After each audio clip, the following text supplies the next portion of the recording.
sem estresse nenhum. Vamos lá. Pessoal, boa noite, tudo bem? Sejam todos bem-vindos. Meu nome é Elber, sou professor de Direitos Humanos, de Direito Constitucional, de Direito Processual e Penal do WM Concursos. Sejam todos muito bem-vindos. Vamos dar início hoje ao Código de Processo Penal. Meu nome é Elber Chaves, sou professor, então, do WM. Sejam todos muito bem-vindos, tá joia? Então, vamos lá, vamos dar início. Pessoal, então, bem destacando aí, né, questões que podem cair na sua prova, vão trabalhar aquilo que o seu edital ele cobrou, né? Então, se nós pegarmos aqui, na verdade, o edital, no que tange lá o Código de Processo Penal, tanto do EAP, aqui no caso que foi publicado em tela do EAP e do CFS 2021, nós temos aí, né, essa parte, né, do Código de Processo Penal, que fala lá do título 1, né? Nós vamos ver disposições preliminares, e lá do título 7, provas, disposições gerais, exame de corpo de delito, né? Da cadeia de custódia em geral, que inclusive foi agora incorporado pelo pacote anticrime, importante destacar. Vamos falar também da busca e apreensão, prisão, medidas cautelares, liberdade provisória, e prisão em flagrante, né, a partir do 302 lá do Código de Processo Penal, né, 301, 302. E o EAP cai no mesmo conteúdo. Então é interessante a gente destacar aqui, para a prova do CFS e do EAP, está cobrando o mesmo conteúdo no caso em tela, tá joia? A mesma parte do Código de Processo Penal para o CFS, né, está sendo cobrado também para o EAP, tá joia? Então vamos lá destacar. Então vamos lá, gente, vamos trabalhar os pontos mais importantes. Lembrando que o nosso intuito aqui não é esgotar todo o assunto do que cai na prova do Código de Processo Penal, mas sim aqueles pontos mais relevantes, mais importantes, que têm maior chance, maior tendência de cair na sua prova, tá joia? Então vamos lá. Artigo 1º, então, do Código de Processo Penal. Olha lá, o Código de Processo Penal, reger-se-á, olha aí quem vai fazer a prova aí de português, né? Reger-se-á, eu tenho aqui uma mesóclise, né? O pronome oblíquo átero no meio do verbo, né? Então, fazendo um adentro aí na morfologia, né? Na morfossintaxe, né?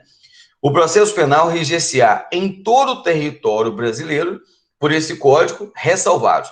Então, gente, via de regra, se as regras processuais, né, nós vamos ver que o processo, na verdade, o processo penal, ele é um instrumento que vem reger, né, as questões que vem facilitar, vem corroborar as questões do direito penal. Então, é um instrumento, né, de métodos e procedimentos que, logicamente, vem trazer esse subsídio para a aplicação do direito penal, né? Então, o processo, ele dá essa ideia de procedimental mesmo, dessa metodologia, desses métodos procedimentais para a aplicação do direito penal, né? Então, ele, via de regra, ele é aplicado em todo o território nacional. Lembra que nós falamos aí na aula de direito constitucional, né, professor Eliezer falou de direito constitucional, eu falei muito também em outras normas, né, nós falamos do MTP lá nos cadernos doutrinários, antigos cadernos doutrinários, que o direito hoje, ele é poroso, ele é aberto, ele é lacunoso. O que quer dizer isso? Quer dizer que existe regra e existe exceção. Quando eu falo, por exemplo, a regra, não a pena de morte, é a regra. Tem exceção? Sim. No caso de guerra declarada por força do artigo 84, inciso 19. Então, é o caráter de exceção. Da mesma forma, eu falo que eu não devo disparar arma de fogo numa perseguição. Da mesma forma, eu falo que eu não devo disparar arma de fogo contra o animal, né? Exceto no caso, se eu tiver na perseguição, eu fazendo aquela avaliação custo-benefício, que é a última etapa lá da avaliação de risco, e contra o animal que tiver, por exemplo, agressivo, o que vai me justificar, por exemplo, eu realizar o disparo de arma de fogo? Quando eu vou realizar para garantir a integridade, a incolumidade minha e a de terceiro. Eu vou repelir uma injusta agressão real e iminente na garantia da vida, na preservação da vida.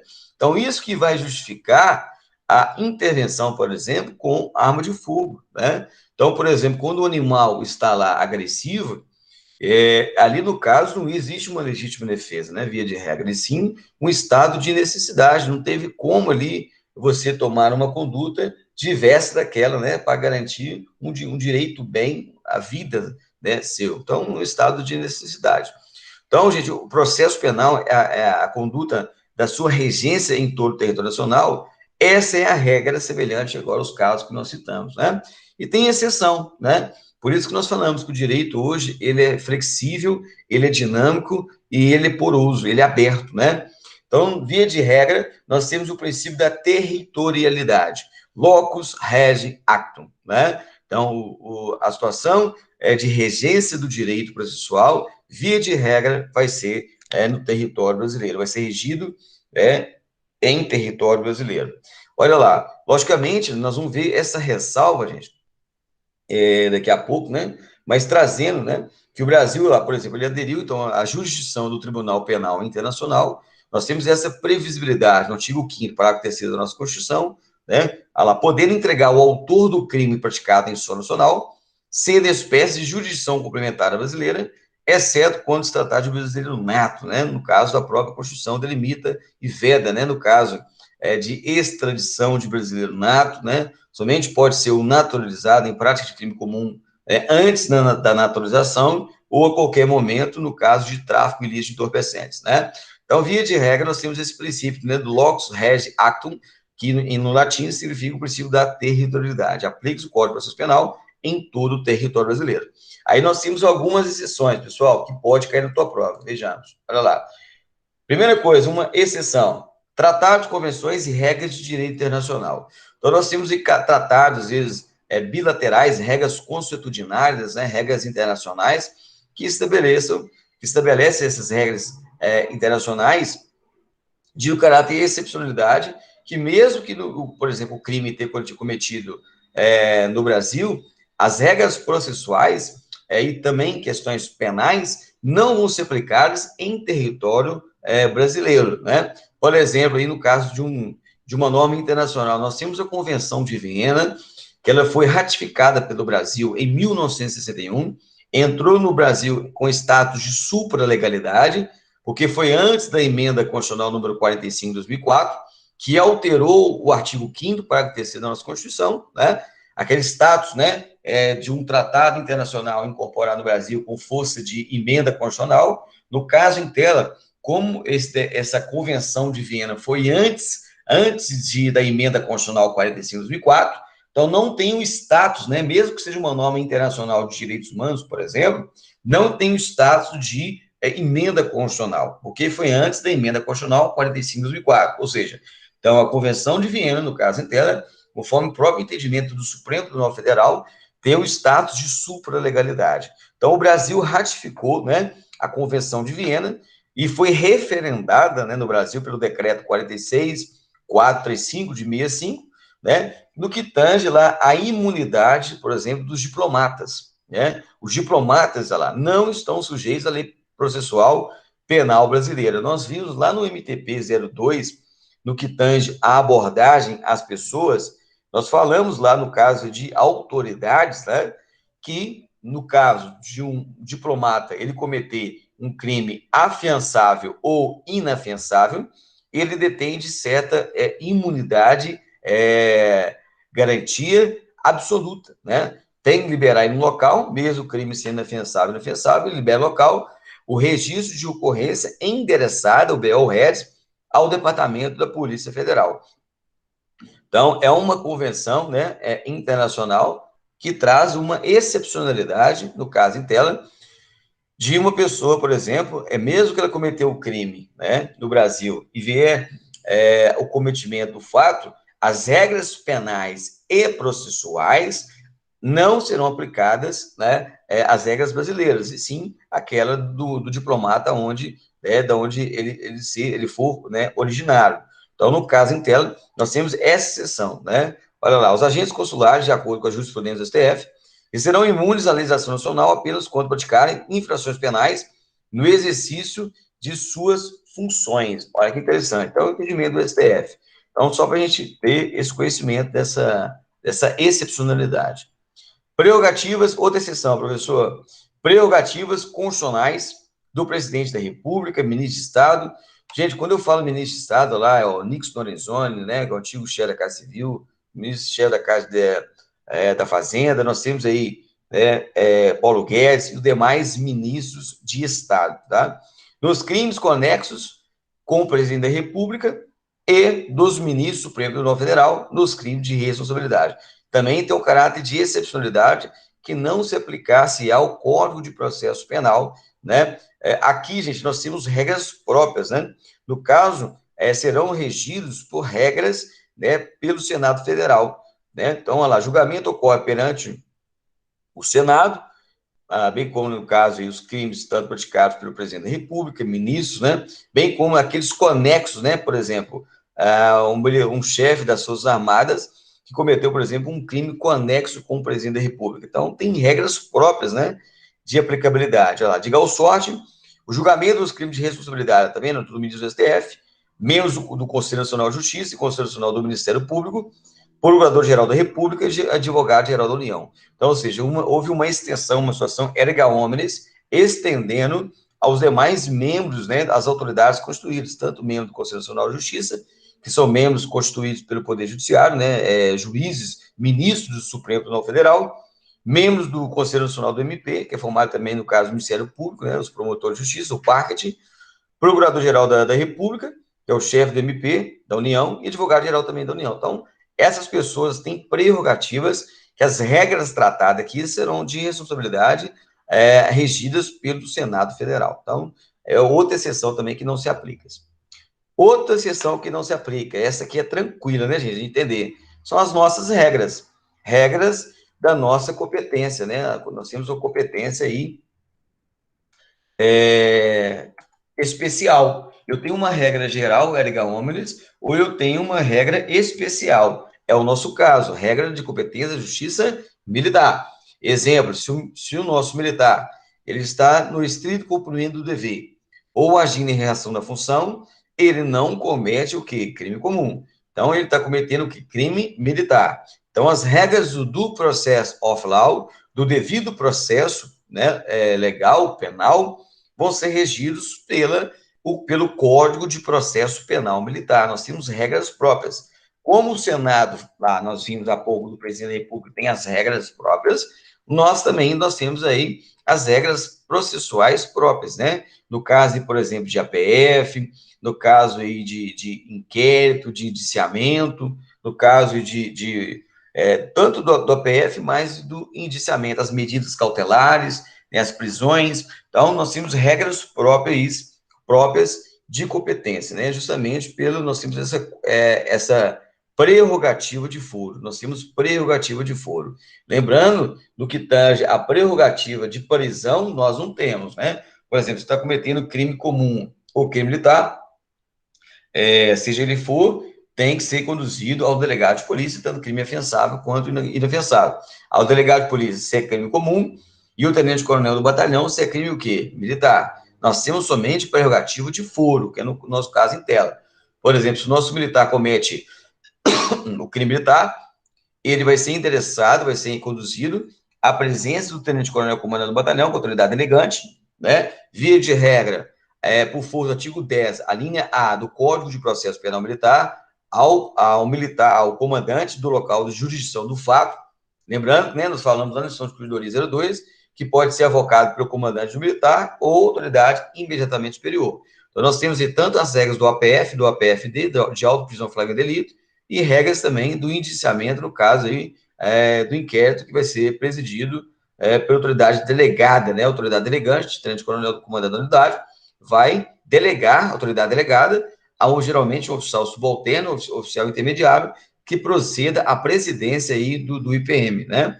Então, nós já discutimos isso muito lá na instrução de Corredoria 02 e também no Código de Processo Penal Militar, tá joia? Vamos lá.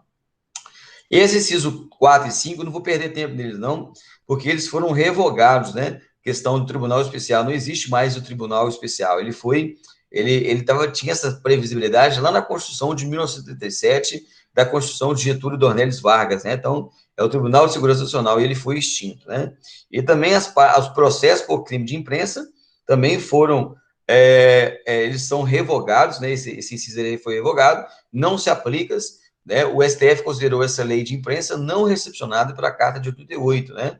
Também ela é bem antiga no caso inteiro. Nós temos uma ADPF, 130, cujo relator foi o ministro Carlos Brito, né, à época, o ministro do Supremo Tribunal Federal, que considerou que esse inciso, processo por crime de imprensa, não foram recepcionados pela nossa Constituição de 88, tá? Não tem o caráter de recepcionalidade pela nossa Constituição, tá joia? Então, é importante destacar. Então, o processo penal, via de regra, ele vai ser regido no território nacional, né? No caso, em tela, né? Nós vimos, então, processo penal registrado em todo o território brasileiro, por esse código, né? Vai ser regido o processo penal por esse código, exceto no caso aí de umas particularidades. Quando tiver, por exemplo, tratado de convenções, prerrogativas, né, a decorrente de autoridades, competência de justiça militar, beleza. Essas duas aqui não se aplicam, tá joia? O parágrafo único eu até tirei também, que ele não se aplica. Artigo 2º, olha lá. A lei processual penal, vamos destacar aqui, aplica-se-á desde logo, sem prejuízo da validade dos atos realizados, sobre vigência da lei anterior. Olha aí, vamos dar esse destaque aí. A lei processual penal aplicar-se-á desde logo, sem prejuízo da validade dos atos realizados sobre a vigência da lei anterior. O que está dizendo isso aqui, gente? Nós temos aí uma diferença, nós iremos ver, acerca do direito penal. Nós temos lá o direito constitucional, no artigo 5º, né, que trata dos direitos e garantias fundamentais, o inciso 39, o inciso 40, fala, né, que o direito penal, ele não retroage, né, o princípio da irretroatividade, né, como exceção. A regra, como regra, a exceção, no caso, se for para beneficiar o réu, o princípio da retroatividade benéfica, né? Então, a regra penal não retroage, salvo se for para o caráter de benefício. Exemplo, nós temos aí o homicídio qualificado de 12 a 30 anos hoje. Se vier uma lei penal amanhã falar que o homicídio qualificado, ele, em vez de ser de 12 a 30, vai ser de 15 a 40, ou seja, tem um caráter maléfico, né? Houve uma majoração.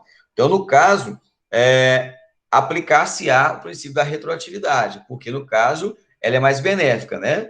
Não se aplicar-se-á aqueles presos só a partir daquele momento, daqui para frente, cometer o ato criminoso, se aumentar a pena. Agora, se a pena, em vez de 12 a 30, passou lá de 10 a 20, houve o benefício. Então, aí, no caso em tela, ela vai retroagir. Isso é as regras penais, tá joia? Isso tanto aí está no artigo 5º, inciso 39 e 50 da Constituição Federal, como também no artigo 2º do Código Penal. Agora, no caso em tela, as regras processuais, ela tem aplicação imediata, tempo regis actum. O tempo rege o ato. Então, a partir do momento que mudou a lei, não tem as questões de retroatividade ou irretroatividade. Ela tem aplicação imediata. E todos aqueles atos produzidos, eles têm a sua validade ratificada lá. É isso que fala lá, ó.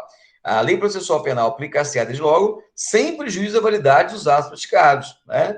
As regras procedimentais, por exemplo, questão de prazo, né? As regras, as medidas cautelares, seja qual mudança que for, regras do APF, regras do inquérito. Então, todas as circunstâncias previstas no Código de Processo Penal, se tiver alteração legislativa publicada, né, e sancionada pelo presidente da República, que no caso aí a gente sabe que as regras processuais penais só, né, é privativa aí da União legislar, no caso interna, o Congresso Nacional, depois PP publicado e promulgado e publicado pelo presidente da República. Então, esses atos que se vierem por força de lei serem retificados, aqueles atos que foram constituídos, ele tem a sua validade foi válida, e a partir de agora tem as regras, as novas regras. Então, gente, no caso em tela, não tem o princípio da retroatividade, e retroatividade lá, a questão lá do Código Penal, tá? Tá joia? Então, isso é uma questão de prova, sempre cobre isso na prova, sempre cobre isso na prova, né? A lei penal, ela retroage? Sim, para beneficiar o réu. Agora, a lei processual penal, ela retroage? Não, ela tem aplicação imediata. Tempus regis actum, né? O tempo rege o ato. Então, aplicação imediata. Não tem o princípio da retroatividade benéfica e a irretroatividade maléfica ou majorante. Tá joia? Não tem. Vamos lá. Então, olha lá, eu resumi isso aqui, um quadrinho que eu achei interessante, a aplicação da lei penal. Lei processual penal no tempo, lá, tempo regis acto, né? O tempo do tempo do ato, né? Lei processual penal no espaço, princípio da territorialidade, que nós falamos, né? Que, via de regra, o Código de Processo Penal aplica-se no território, por esse código, no território brasileiro. Agora, exceto, né? Mesmo ali questões tenham acontecido, às vezes, o crime no território brasileiro, não vai ser aplicado o Código de Processo Penal. Agora, na situação lá, nós vimos, né? Do diplomata, né? No caso de tratado, a Convenção, por exemplo, de Viena, que, no caso, tem um caráter de excepcionalidade. Tá joia? Gente, vamos entrar no artigo 3º. Só quero destacar que está previsto no edital o artigo 3º, deixa eu colocar aqui, ó, do Código de Processo Penal, o artigo 3º, mas só que ele foi alterado, o artigo 3º, ele foi alterado pelo pacote anticrime no que tange à introdução, o ingresso do juiz das garantias. O juiz das garantias. No caso em tela, nós não iremos trabalhar esse juiz das garantias, porque esse artigo 3º, né, até o final dele, ele está suspenso por uma liminar do Supremo Tribunal Federal. Então, via de regra, ele não tem aplicabilidade na prova. Ora, se chegar uma questão do juiz de garantias, sem sombra de dúvida, recurso, né, em cima, porque esse artigo 3º, né, lá, o A, B, C, D, até o F, que trata do juiz das garantias, que foi incluído pelo pacote de crime da Lei 13.964 de 2019, ora, está suspenso dos seus efeitos pelo Supremo Tribunal Federal. Então, no caso em tela, nós não iremos trabalhar justamente que via de regra, né, a gente já está estudando, não tem aplicabilidade na prova, porque ele está suspenso os seus efeitos, então está sem aplicabilidade. Inclusive, aí está em processo de inconstitucionalidade, de não recepção, né, de ilegalidade, no caso em tela, que está perante o Supremo Tribunal Federal. Bacana? Então, se for do juiz da garantia, nós não iremos trabalhar. Então, vamos lá no artigo 3º, caput, né, que isso aí cai. A lei processual penal admitirá uma interpretação extensiva, aplicação analógica, bem como o suplemento de princípios gerais do direito. Olha que interessante. Então, no caso em tela, gente, a lei processual, quando vai ser aplicado o direito, né, o direito material, como a gente vê lá no homicídio, o estupro, né, os crimes, né, propriamente dito, a lei processual que vai dar esse subsídio, as regras lá de aplicação, para que seja o caráter subsidiário para a aplicação do direito penal, direito material, ela flexibiliza, né, inclusive as suas interpretações. Olha lá, admitirá uma interpretação extensiva. Então, olha que interessante, quando uma lei processual fala que vai dar uma interpretação extensiva, quer dizer, por exemplo, que a lei que vai ser aplicada do direito material, ela falou menos do que aquilo que ela devia dizer, né? Então, ou seja, essa lei processual nossa, no caso em tela, ela vai trazer uma interpretação maior, ampliada, daquele campo de incidência lá do direito penal, né, lá do direito material. Por quê?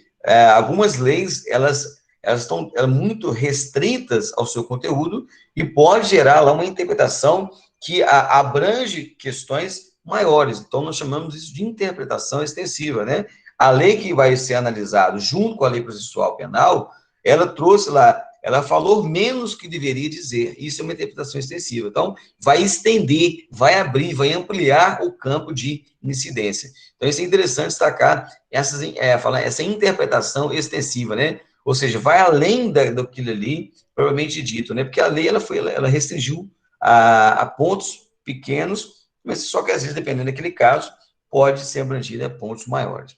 Analogia. O que é um caráter análogo? Um caráter semelhante.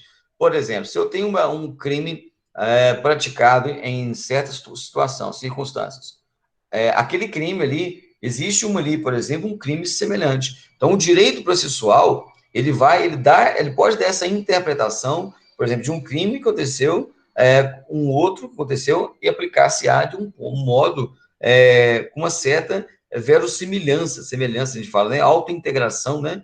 Da norma.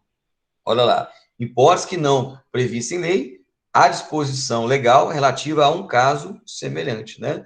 Principalmente, gente, quando não há lá hipótese não prevista em lei à disposição, né? Então, às vezes, por exemplo, aplica-se a uma situação de um caso que um outro caso que não tem uma certa previsão de lei, uma previsão normativa. Então, pode aplicar lá um caso semelhante. Mas lembrando, gente, que isso aí é bem peculiar, né? Bem peculiar aplicado ao direito material. Bem como suplemento de princípios gerais do direito. Gente, o que vai ser levado em consideração pelo processo penal, princípios gerais do direito? Principalmente os direitos fundamentais, né? A liberdade, a igualdade, direito natural, né? O direito lá, a gente chama de direitos naturalísticos, né? Princípios gerais do direito, né? Ou seja, o que é o princípio geral? É o princípio básico, né? Antes mesmo de aplicar, por exemplo, o direito à pena de morte, eu tenho o direito à vida, então é um princípio basilar, é o princípio geral, né? O princípio garantido lá na primeira geração de direitos humanos, né? O direito à liberdade, o direito à liberdade de ir e vir, o direito à liberdade patrimonial, religioso, então, é um direito material. Então, é um princípio que vai ser levado em consideração nas regras processuais penais, tá joia? Vamos lá, caminhando. Beleza. Aí, pessoal, nós passamos lá para o artigo 155 do Código de Processo Penal. O edital traz esse pulo, né? Olha lá, o artigo 155, nós iremos ver aqui, ó. Deixa eu colocar aqui no Código de Processo Penal. Olha lá, vem da prova, né? Da prova, o título 7º da prova, no capítulo 1º das disposições gerais.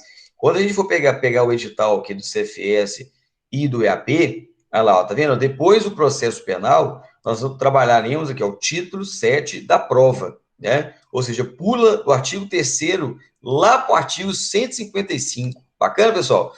Então, aí não é porque eu tirei os artigos, não, é porque o edital que trouxe o artigo 3º e depois lá só o artigo 155 depois, tá joia? Que trata das provas. Então, vamos lá, vamos trabalhar um pouco aí as provas. E lembrando também que nesse título nós tivemos algumas alterações, né, algumas introduções do pacote anticrime. Então, por que eu estou falando aí? Eu estou dando essa ênfase do pacote anticrime. Porque, sem sombra de dúvida, é aquilo que é novo, né? E pode ter certeza, se é aquilo que é novo, tem maior chance de cair na prova, né? Pode cair, pelo menos uma questão, gente, eu acho que pode vir aqui do Código de Processo Penal. Por quê? Por questões novas, questões que foram introduzidas pelo pacote anticrime, né?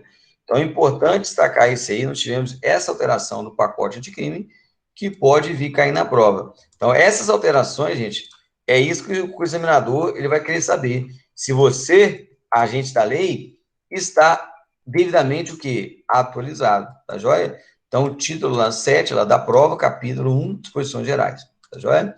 Vamos lá. O que eu destaquei aqui para a prova? Olha lá. O juiz formará a sua convicção pela livre apreciação da prova produzida em contraditório judicial. Primeira coisa, informação a destacar, gente. Quando eu falo de prova, ela vai ser constituída na fase inquisitorial, investigatória, mas ela pode ser constituída na fase processual. Nada obsta do juiz, por exemplo, ele requerer diligências complementares. É igual a gente aí, gente. Se você é encarregado de SAD, né, encarregado de IPM, quando você conclui a SAD e o IPM, encaminha para o comandante, a SAD, desculpa, e o RIP, encaminha para o comandante, e ele fala assim, não, eu preciso de mais elementos probatórios para subsidiar a minha decisão. Aí, o que ela dá o despacho lá ao comandante? Ó, o despacho lá, solicito que realize diligências complementares para que, de fato, busquemos a elucidação dos fatos. Então, olha que interessante. Então, há tanta a parte de produção de provas, ela, a gente sabe no caso, via de regra, no ato de inquisitivo, caráter investigatório, mas também ela pode ser produzida dentro do devido processo. O juiz pode requisitar, no caso dela, igual como comandante, né, diligências complementares. E olha que interessante, a prova, então, o juiz formará a sua convicção, né, ou seja, ele vai ter a sua decisão pela livre apreciação, o princípio do juízo natural, né? Livre apreciação da prova produzida em contraditório. Quando eu falo que a prova vai ser produzida em contraditório, aquela prova ali que está sendo atestada, né? em desfavor daquele réu, por exemplo, no caso do devido processo, passando já da fase de indiciamento do inquérito, ele vai ter o direito de contestar. É o direito da ampla defesa e do contraditório. Ampla defesa, né, por meio, ou ele vai se defender, no caso, cidadão no processo, por meio do advogado constituído, e o contraditório, ele vai contraditar aquela prova que está sendo imposta em seu desfavor, né? Olha lá, questão de prova, hein? Não podendo fundamentar o juiz sua decisão exclusivamente nos elementos informativos escolhidos na investigação. Então, a gente sabe muito bem, aqui no Cai na Prova de vocês, que o inquérito ele pode ser dispensável, né? Ele pode ser dispensado. No caso, por exemplo, se o Ministério Público já tiver provas suficientes de autoria e materialidade, ele pode denunciar o réu, o cidadão, mesmo sem levar em consideração um inquérito, porque se tiver reunir provas lá, o inquérito ele é dispensável, gente. Ele tem um caráter de ele é dispensável. Ele pode ser ali retirado caso o Ministério Público tenha já informações necessárias, suficientes. Da mesma forma, o Poder Judiciário lá, ele não pode fundamentar a sua decisão exclusivamente nos elementos informativos colhidos na investigação, né? No caso, a investigação presidida por quem? Pelo delegado, via de regra, de polícia, né? No caso, em tela, via de regra, porque a gente sabe muito bem que hoje nós temos autorização, né? Tanto para outros órgãos administrativos investigarem. Nós temos aí, ó, o Ministério do Trabalho e Emprego investiga questões dentro de sua competência. Nós temos aí o Ministério Público aí, né, que está investigando também, com caráter, inclusive o Supremo Tribunal Federal já deu essa garantia ao MP de investigar também, lógico, ele não vai conduzir um inquérito policial, que inquérito policial aí é somente presidido por delegado de polícia, né? Mas no caso em tela, pode fazer, por exemplo, o PIC, né, que é o processo de investigação criminal que vai ser presidido pelo promotor de justiça, né, o PIC. A gente chama de PIC, né, o processo de investigação criminal. É um semelhante, né, um RIP nosso, né, um semelhante a um RIP nosso, que no nosso caso inteiro vai ser um encarregado lá, um sargento, né, um oficial, um sargento, que para poder fazer a investigação, o caráter investigatório inquisitorial. Então, lembrando que a investigação, gente, não é exclusiva do delegado de polícia. Tanto que a investigação do crime militar é investigada por nós, né, tenente coronel, comandante de unidade, né, que vai delegar a isso a pessoa, a autoridade delegada, para realizar a presidência, né, do IPM, no caso interno. Então, a investigação não é algo exclusivo do delegado de polícia mais, tá joia? Inclusive, o STF já apontou. Então, o Ministério Público investiga, a Polícia Militar investiga, às vezes a Receita Federal, então, cada um conforme a sua competência. Então, o juiz não pode levar em consideração, gente, tá vendo? Só questões para subsidiar a sua convicção de questões da investigação. Agora, tem exceção? Tem. Ressalvadas as provas cautelares, não repetidas e antecipadas. É o caso, por exemplo, um dos exemplos, laudo, né? Laudo pericial. As provas, lá no caso, nós vamos ver lá, os vestígios, se forem produzidos ali, eles se perdem, né? Então, no caso, não tem como mais reproduzir, às vezes, por exemplo, uma prova de DNA, né, da vítima, ali no caso de um homicídio relacionado a um estupro, por exemplo, estupro de vulnerável, nós temos a coleta lá, por exemplo, do DNA, do ácido desribonucleico, né, para a comprovação da situação criminológica, né, do cidadão. Inclusive, a própria lei de execução penal, a lei 72 de 84, exige, né, no crime, por exemplo, crime doloso, que tenha violência, a obrigatoriedade do exame criminológico, por meio do DNA, nós chamamos de DNA, ácido desribonucleico, né? Que ele é uma conduta lá invasiva que vai configurar naquele material genético para construir um banco de material genético. Então, essas provas, gente, são provas cautelares, por exemplo, que elas não podem ser repetidas, justamente que vai se perder ali com o tempo, ela vai se perder, não tem como ali, por exemplo, uma testemunha você pode ouvi-la novamente, né? Agora, o exame de DNA coletado, né, no local do crime, né, pelo perito lá responsável, né, não tem como fazer nova prova aquilo ali, reproduzir aquelas questões. Então, essas questões, essas provas não repetidas, cautelares, antecipadas, pode sim formar o juiz de convicção do magistrado. Bacana? Então, isso é importante destacar, gente. Então, Então, vamos lá, trazendo, né, explicando bem claro, então, todo esse artigo 145, o juiz, ele tem o livre convencimento, o princípio do juiz natural. Ele vai, né, vai apreciar da prova, levando em consideração o contraditório, ou seja, a pessoa lá, o réu, ele vai se defender, né, vai produzir a conta-prova. Não pode o juiz ele levar em consideração somente as provas colhidas na investigação pelo delegado de polícia, via de regra, né? Nós falamos que não hoje somente o delegado de polícia investiga, mas sim outras autoridades, inclusive o Ministério Público, e tem exceção no caso de prova cautelar, não repetíveis e antecipadas, que eu citei o exemplo aí, no caso em tela, do exame de DNA ácido desribonucleico, que foi coletado, por exemplo, lá, o material genético, né? Que não tem como se repetir. Bacana? Vamos lá, continuando aí. Nós vamos destacar os pontos principais. Beleza, artigo 156. A prova de alegação, olha lá, incumbirá quem fizer, sendo, porém, facultado o juiz de ofício. Olha lá. Então, a primeira coisa importante destacar, gente, quem acusa, cabe a ele provar. O ônus da prova, cabe àquele que acusa, né? Então, a prova de alegação incumbirá quem fizer. Agora, olha que interessante, eu estou fazendo aqui uma transversalização de conteúdo. Quando nós falamos lá no Código de Ética e Comunicação Disciplinar, a prova não é de quem faz a comunicação. Ao contrário, o ônus da prova cabe àquele, o comunicado, né? Nós temos aqui uma regra diferente aqui do Código de Processo Penal no que tange a comunicação disciplinar. Lembra que nós falamos lá no Código de Ética, na questão de corredoria, o ônus da prova não cabe quem acusa, no caso da comunicação disciplinar, vai ser quem é acusado. Então, no caso interno, porque eu estou lhe garantindo ao princípio da hierarquia e disciplina. Quando eu falo da regra processual e das regras penais, a prova tem de ser feita para quem acusa, não para quem se defende no caso interno. Quem tem que alegar, no caso, é quem fizer, no caso em tela, né, essa produção, né, a quem o fizer. Agora, no caso da comunicação disciplinar, a prova, para a garantia da inocência, é realizada por aquele que foi comunicado, justamente na garantia da hierarquia e disciplina, tá joia? E ele tem que mostrar que ele é inocente. Então, é uma inversão aí no caso em tela, só para a gente transversalizar o conteúdo programático. Bacana?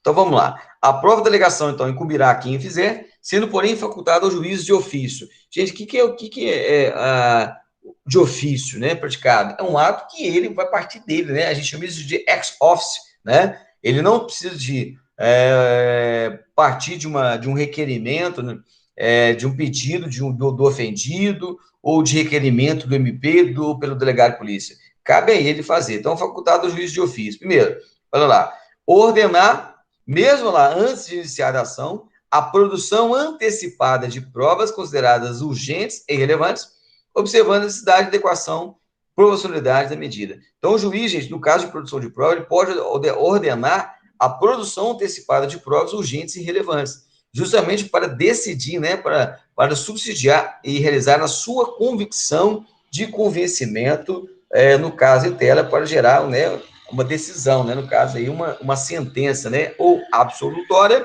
ou condenatória, né, no caso aí, o magistrado, né, ele precisa de elementos para subsidiar, né, tal caráter de convicção para decidir sobre determinada situação, né. O juiz de ofício ele pode determinar, olha lá, no curso da instrução, olha lá, tá vendo? Ó, no curso da instrução do processo, quando eu falo instrução do processo. Então, aqui, gente, nós já saímos do caráter lá do caráter investigatório presidido pelo delegado. Aqui, o delegado ele já findou o processo, por exemplo, e remeteu os autos, né, ao Poder Judiciário, dando vista ao MP, né? Então, no curso da instrução, olha lá, ou antes de proferir a sentença, realização de diligências para diminuir dúvida sobre o ponto relevante. É o que eu acabei de destacar. Então, no caso, o delegado de polícia, ele produziu provas, né? No caso, para autoria e materialidade. Mas, mesmo assim, existe dúvidas, no caso do juiz, para que ele sentencie, para que ele decida sobre determinada situação. Então, ele pode diligenciar ao delegado, pode voltar os autos, né? Ao delegado de polícia para que realize uma diligência complementar. É a mesma coisa o comandante da unidade nossa aí. O comandante, ele te colocou como encarregado de uma SAD. Beleza. Você fez lá toda a investigação, ampla defesa, contraditório, defesa prévia, 2 dias úteis, não é isso? Lembrando, defesa final, 5 dias úteis.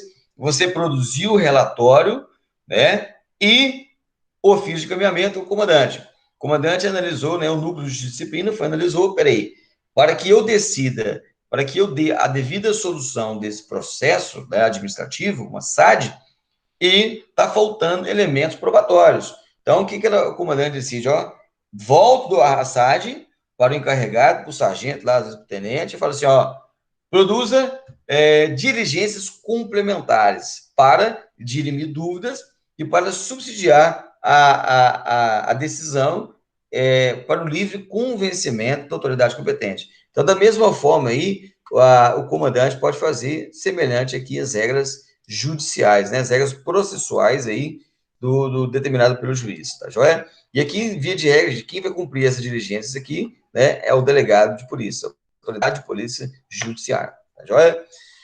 Vamos lá, artigo 57. Importante aí, questão de prova, hein, gente? Isso aí é questão de prova. Nós temos aí o princípio da legalidade, né? E vamos ver lá no artigo 5º também, que corrobora com o artigo 57. São inadmissíveis, não pode admitir, devendo ser desentranhadas, ou seja, separadas do processo. O que, meus irmãos? As provas ilícitas. Gente, o que é uma prova ilícita? O que é uma coisa ilícita? A ilicitude é uma coisa que não é amparada pelo ordenamento jurídico. É uma coisa ilegal, né? Uma prova ilegal, uma prova que ela tem que ser desconsiderada porque ela está violando, ora, o ordenamento jurídico. Então, prova ilícita é uma prova ilegal. Então, é inadmissível no processo, né, as provas ilícitas. Assim entendidas, as obtidas em violação às normas constitucionais ou uma norma legal. Vamos dar o exemplo de uma norma legal que aí a gente trata e vai cair na tua prova, a Lei 9455 de 97, a Lei de Tortura, artigo 1º, inciso 1º lá, né? O constrangimento, pratica tortura quem realiza o constrangimento físico ou mental com utilização de violência ou grave ameaça, inciso 1º, com a finalidade que obter uma informação, declaração ou confissão. Então, no caso em tela, gente, aí eu estou, um exemplo clássico aí é a violação de uma norma legal, né? Então, essa prova produzida pela lei, pela prática de tortura, 9455 de 97, é uma prova ilegal, né? Então, ela não vai ser levada em consideração. Olha lá, vamos colocar então, olha lá, artigo 1º, inciso 1º, a linha A. Vamos colocar então aqui, ó, para convalidar o nosso conhecimento, tá joia? Olha lá. Então, é importante destacar. Deixa eu colocar aqui menor, aqui para facilitar nosso estudo. Não, peraí, deixa eu voltar aqui. Deixa eu corrigir aqui, ó. Então, vamos lá. Olha aí, ó. Então, é um exemplo aí, ó, de uma prova que foi obtida por meio que ilegal, violou uma lei, né? Não só a Constituição, mas violou uma lei, né? No caso, nós chamamos de normas infraconstitucionais, que são normas abaixo da Constituição. Então, o exemplo aí que a gente pode dar é uma prova ilícita, né? Que no caso aí, ó, é uma confissão, né? O cidadão confessou, lei 9455 de 97. Ou seja, os agentes da lei conseguiram lá que o réu, né, o indiciado confessasse, mas só que no caso aí, ó, essa declaração, essa confissão da vítima de terceira pessoa foi por meio lá de emprego de violência ou grave ameaça, causando sofrimento físico ou mental. Então, essa prova, gente, ela é uma prova ilícita. E ela deve ser o quê? Desentranhada do processo, né? E, ao contrário, ela vai servir de base para a punibilidade do agente da lei, que praticou, no caso aí, né, o exemplo de uma tortura, do crime de tortura, né? E nós sabemos que tortura são crimes inafensáveis e insuscetíveis de graça e anistia. Nós não tem perdão. E a tortura, ela é o crime equiparado, né, ao crime hediondo, Lei 8.072/90, e por ter essa equiparação ao crime hediondo, na verdade, ela é um crime hediondo, né? Ela tem essa equiparação à hediondez, a crime hediondo. Então, traz essa ideia da hediondez. Então, crime hediondo, né? No caso, então, a tortura é um crime inafensável, insuscetível de graça e anistia. Então, é um exemplo aí de uma prova ilícita, né? Que foi produzida. Então, ela tem que ser desentranhada. Olha lá. São também inadmissíveis as provas derivadas das ilícitas. Então, vamos lá. Deixa eu dar um exemplo, voltando aqui, ó. Se diante dessa confissão foi localizado, por exemplo, objetos ilícitos, uma arma de fogo, uma arma branca que constitui ali, essa prova vai ser desconsiderada do processo. Nós chamamos isso de fruto da árvore envenenada, porque tudo aquilo que decorreu, por exemplo, da confissão ilegal, no caso do constrangimento físico-mental com utilização de violência ou grave ameaça, e todas as provas que derivaram dela, ou seja, que surgiram a partir daquela confissão daquele cidadão, também são provas ilícitas. Essa é a regra. Professor, tem exceção no caso em tela? Tem. Primeiro, salvo lá quando não evidenciado o nexo de causalidade entre umas e outras provas, por exemplo, encontrou uma arma de fogo e no outro dia encontrou outros objetos que foram instrumentos da prática de crime. Mas esses outros instrumentos foram encontrados por questões da investigação e não pela confissão. Então, não existe um nexo de causa entre uma prova e outra. Então, ela vai ser desentranhada. Então, a prova vai ser admitida àqueles outros objetos que, por exemplo, que foram encontrados, que não evidenciam esse nexo de causalidade uma com a outra, ou seja, que foi encontrado mediante a confissão de maneira pela prática de tortura, né? Então, essa é a primeira exceção. Quando houver essa falta de nexo de uma com a outra. E dando destaque aqui, ó, ou a segunda situação, quando as derivadas puderem ser obtidas por uma fonte independente das primeiras, né? Independente das primeiras, no caso em tela. Então, olha lá. Então, primeiro eu tenho a regra. Provas obtidas por meio ilícito. As derivadas, a gente chama isso da teoria, né, do direito, aí que se chama fruto da árvore envenenada. Então, tudo que aquilo sobrevier, né, daquela prova originária, ela também vai ser ilícita. Tem duas exceções. Não evidenciar o nexo de causalidade ou com derivados puderem ser obtidos por fonte independente das primeiras, ou seja, aquelas fontes lá, de investigação, né, que eu citei o exemplo, foram obtidas independentes daquela confissão, né? Então, não existe um nexo de causalidade uma com a outra e uma fonte, né, que trouxe, por exemplo, informações que não tem nexo, que não tem relação, né, que não derivam daquela confissão por meio da prática de tortura. Então, é uma coisa aí que eu estou trazendo um pouco para a realidade da lei de tortura para facilitar o nosso entendimento, tá joia? Vamos lá. O que é uma fonte independente? Nós falamos agora, né? Olha lá. Uma fonte independente é aquela que, por si só, seguindo os trâmites, né, típicos de prática, próprios da investigação ou de instrução criminal, seria capaz de conduzir ao fato objeto da prova. Então, aquela confissão, ela não tem nexo, né, com, por exemplo, aquelas outras provas que foram encontradas relacionado àquela tipicidade criminal. Então, não existe esse nexo de uma situação com a outra. Uma fonte independente, isso, justamente, não decorre daquela confissão, ora, dada por meio da prática de tortura. Então, essa é a ideia da fonte independente, né? Bacana? Olha lá, o juiz que conceder do conteúdo de prova declarada inadmissível, né, ou seja, a prova ilícita, não poderá proferir sentença ou acordo. Então, no caso em tela, gente, o juiz ele não pode levar em consideração aquela prova ilícita, né? Justamente, ele tem que desconsiderar, ele tem que desentranhar essa prova do processo. Ele não pode decidir por base, né, a sentença ou acordo, no caso, por pena daquela prova ilícita. Lembrando que sentença é proferida por juiz singular, né, e o acórdão é proferida por órgão colegiado. No caso de segunda instância, pelos desembargadores, né, segunda instância do Poder Judiciário, desembargadores. E também o acórdão, ele é proferido pelo órgão colegiado dos órgãos superiores, que é chamado de órgãos lá sediados em Brasília, né? São aí, no caso, não são desembargadores, são ministros do STJ, do STF, do STE, do STM, que é o Superior Tribunal Militar, né? Do Tribunal Superior do Trabalho, são sediados em Brasília. Então, os acórdãos são proferidos por órgãos colegiados, né? E a sentença é proferida por juiz singular, tá joia? Pessoal, até aí tranquilo? Sem estresse? Tranquilo, gente? Até aí, beleza? Alguma dúvida? Tranquilinho?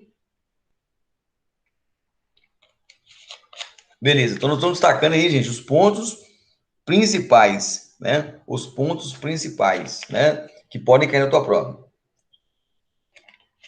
O Jacques falou ali, né? Mensagens hackeadas, né? Com certeza, nós chamamos aí Lei 9296 de 96, interceptação telefônica, né? No caso em tela, a interceptação telefônica quebra o sigilo telefônico, questões bancárias também são provas produzidas de meios ilícitos, né? Nós temos aí, a gente só pode, no caso, o juiz autorizar a quebra do sigilo telefônico, a interceptação telefônica, no caso de investigação criminal, execução processual penal, no caso em tela, somente no caso aí, autorizado pelo magistrado. Então, a interceptação telefônica, a quebra do sigilo telefônico, né, tem que ser dada somente pelo magistrado. Aí, por exemplo, faz uma interceptação telefônica sem autorização do juiz, também é uma prova ilegal, justamente, né?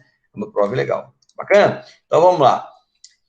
Gente, capítulo 2, sessão de corpo de delito da cadeia de custódia e de perícia geral. Gente, isso aqui é interessante demais. Isso aqui também foi introduzido lá pelo pacote anticrime. Nós tivemos aí uma alteração, né, pelo pacote anticrime, de grande importância, e destacamos aí para a tua prova lá. Pela Lei 13.964 de 2019, pelo pacote anticrime, né? Algumas coisas interessantes, nós falamos lá no MTP 02, né? Questão do vestígio, indícios, né? Vestígios e indícios, né? Nós falamos isso um pouco lá no MTP 02. Vamos corroborar aqui o conhecimento, né? Então, vamos lá. Gente, interessante destacar isso aqui. Por que isso aqui está caindo na prova, né? Por que só essa parte do Código de Processo Penal vem cair na prova? Porque é importante nós destacarmos, né? Essa diferença, né? Essa diferença, por exemplo, está lá no MTP 02, né? De vestígios, está aqui lá, até coloquei aqui, ó, lá, ó, vestígios, indícios e evidências, né? Então, isso é importante destacar, porque eu estava lendo aqui, fazendo essa análise, né? O MTP 02, o novo Código Doutrinário, ele trouxe esses elementos para que a gente possa diferenciar, né? A evidência, o vestígio e o indício, né? Lá, corroborando com as regras do Código de Processo Penal. Então, é importante essa matéria aqui, eu creio com certeza uma questão de prova, porque refere diretamente à nossa atividade. Principalmente, qual que é o nosso papel diante do caso em tela? Preservar a prova, né? Porque nós somos o primeiro, via de regra, o primeiro agente da lei a chegar no local. Então, nós temos que conhecer questões do vestígio, né? Questão de indício, né? E questões de evidências, né? Que tem esse nexo, né? No caso aí, ó, com aquela prova que foi analisada. Então, vamos ver lá. Quando a infração, então, deixar vestígios, será indispensável o exame de corpo de delito, né? Tem que se fazer o local, né? Direto ou indiretamente, não podendo supri-lo pela confissão do acusado. Então, olha que interessante, gente. Quando tiver vestígios, né? Olha aí, o próprio MTP fala, né? O que é o vestígio, né, lá?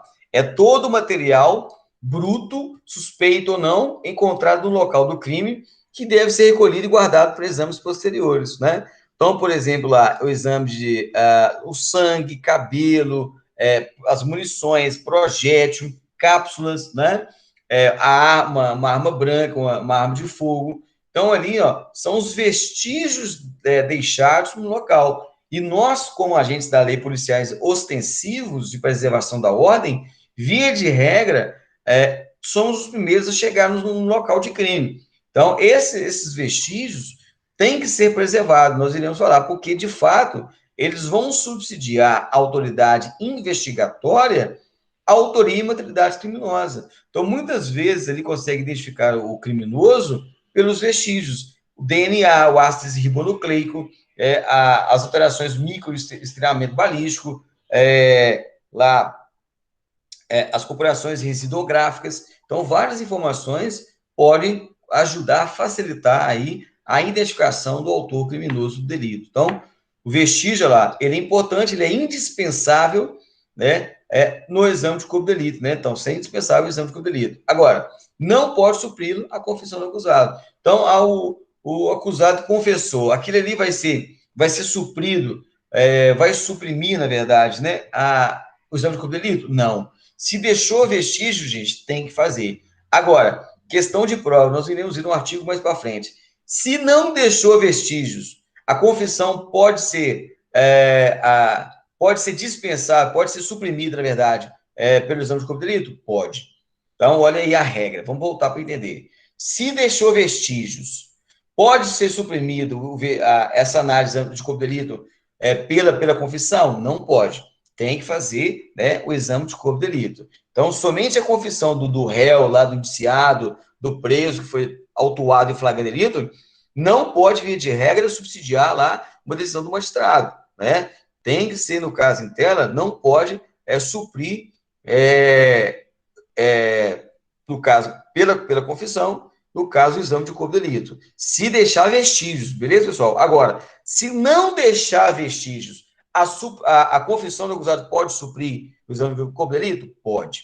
Então, nós temos que entender a regra e exceção. De novo, se deixou vestígios, não pode ser suprida o exame de corpo de delito pela confissão. Agora, se não deixou vestígios, pode ser suprido pela confissão do acusado. Tá joia? Então, isso aí é regra e exceção que pode vir cair na sua prova. Nós vamos ver isso um pouquinho mais para frente de novo. Então, beleza. Olha lá.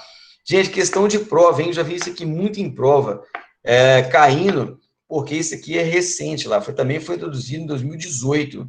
Nós tínhamos uma prioridade de produção de prova aí, ó. Olha lá. Prioridade de exame de corpo de delito, né? Uma prova aí para subsidiar a decisão da autoridade competente. Então, olha lá. Prioridade para exame de corpo de delito. Primeiro, violência doméstica e familiar contra a mulher. Principalmente, gente, aquele na garantia da vida da mulher. Esse exame de corpo de delito vai ser prioritário justamente para garantir a integridade da mulher o mais rápido possível. Para lá o delegado expedir, né, no caso aí, de urgências, medidas protetivas de urgência, o Poder Judiciário dá garantia às medidas de afastamento, por exemplo, né, as medidas cautelares, por exemplo. Então, é importante, né, nessa seara. E outra coisa interessante, aqui, ó, é um bizu, um macete, é só nós lembrarmos de grupos vulneráveis. Isso aqui é muito importante para a prova. Essa prioridade de realização de corpo de delito. Não só para violência doméstica contra a mulher, relacionado ao gênero, mas também uma violência praticada lá em desfavor contra quem? Criança, adolescente, idoso ou pessoa com deficiência. Aqui, gente, nós temos aqui praticamente quase todos os grupos vulneráveis. Faltou aqui, ó, população em situação de rua e comunidade LGBTI+, né? Então, aqui, gente, praticado em desfavor da mulher, criança, adolescente, idoso, né? Nós temos aí a proteção aqui, ó, de leis extravagantes, gente. Olha aí, ó. Então, aqui, nós temos várias proteções extravagantes na proteção desse grupo vulnerável, desses grupos, né, vulneráveis.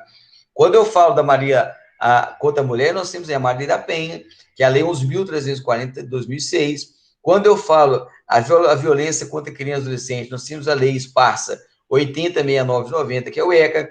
O idoso, a Lei 10.741 de 2003, que vem proteger, guarnecer o idoso em suas vulnerabilidades. E pessoas com deficiência, nós temos o Estatuto da Pessoa com Deficiência, a Lei 13.146 de 2015, que veio, ora, corroborando pela Convenção sobre o Direito da Pessoa com Deficiência, que o Brasil foi signatário em 2009, né? E entrou no Estado brasileiro como status de emenda constitucional, que passou pelo quórum qualificado do artigo 5º, parágrafo 3º da nossa Constituição. Tem o status de emenda constitucional, né? Aprovação em 2 turnos, 3/5 dos respectivos membros da Casa do Sistema Bicameral, Câmara e Senado Federal. Então, aqui no caso, gente, prioridade para a geração de exame, violência doméstica, criança, adolescente, idoso, pessoa com deficiência, né? Chamado aqui de grupos vulneráveis. Lembrando que aqui nós temos legislações extravagantes que protegem esses grupos, né? Então, vamos lá.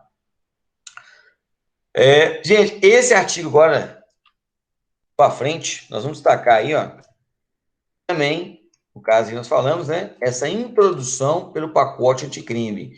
Então, nós vamos ver aí, ó, que pode cair na sua prova por questões aí recentes, né, do pacote anticrime pela Lei 3.964 de 2019. Bacana? Gente, só para a gente não fazer esse recorte aqui, só para a gente não recortar matéria no meio de um raciocínio ou outro, vamos dar um intervalinho, só para o pessoal pegar uma água aí, beber uma água, e 5 minutinhos a gente volta, justamente para a gente não cortar essa matéria, porque daqui agora, para frente, eu não posso perder esse raciocínio, né? O raciocínio que nós vamos tratar aí da cadeia de custódia, no caso das provas, principalmente provas que deixarem vestígios. Bacana? Pessoal, vamos dar um intervalinho, só 10 minutinhos aí, e a gente volta aí para dar continuidade ao nosso estudo. Bacana? Valeu, um grande abraço, WM Concursos, o nosso objetivo.